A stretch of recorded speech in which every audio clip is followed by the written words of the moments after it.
নমস্কার সবাইকে, প্রতিমা ভেজ কুকিংয়ে সবাইকে স্বাগতম। আজ আমি তোমাদের সাথে পটল পাতার বড়া রেসিপি শেয়ার করব। এখানে আমি ছোট সাইজের পটল পাতা নিয়েছি, দেখাচ্ছি পটল পাতাগুলো কেমন হয়। যতগুলো বড়া তৈরি করব সেই অনুযায়ী পটল পাতা নিয়েছি। এবার গোলাটা তৈরি করে নেব।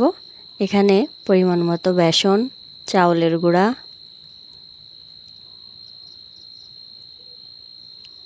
কালো জিরা,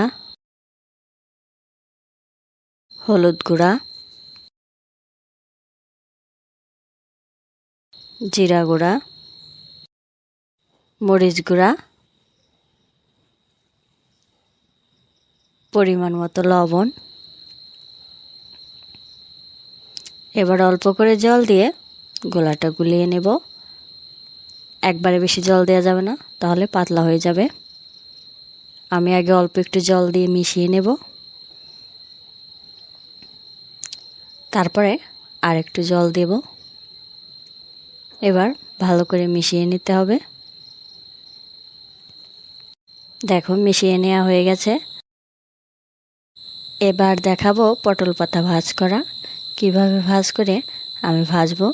প্রথমে নিচ থেকে একবার তুলে দিতে হবে, তারপরে আরেক পাশ থেকে চাপ দিলেই এবার গোলার মধ্যে চুবিয়ে চুবিয়ে ভেজে নিলেই হয়ে যাবে। দেখো আমি পটল পাতার গায়ে মেখে নিয়েছি। এবার তেল গরম হয়ে আসছে, আমি বড়াগুলো দিয়ে দেব। একইভাবে সবগুলোই দিয়ে দিতে হবে। সবগুলোই দেয়া হয়ে গেছে। এবার একটু উল্টে দেব। এক পাশটা লাল হয়ে গেছে। তোমরা যদি কখনো পটল পাতার বড়া না খেয়ে থাকো, তাহলে আজকের এই রেসিপিটা দেখে একদিন বানিয়ে খেয়ে দেখবে। আশা করি খুবই ভালো লাগবে।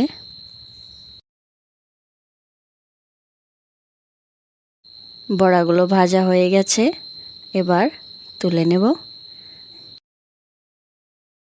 আজকের এই রেসিপিটা কেমন লাগলো অবশ্যই কমেন্ট করে জানাবে। সবাই ভালো থাকবে, সুস্থ থাকবে। নমস্কার।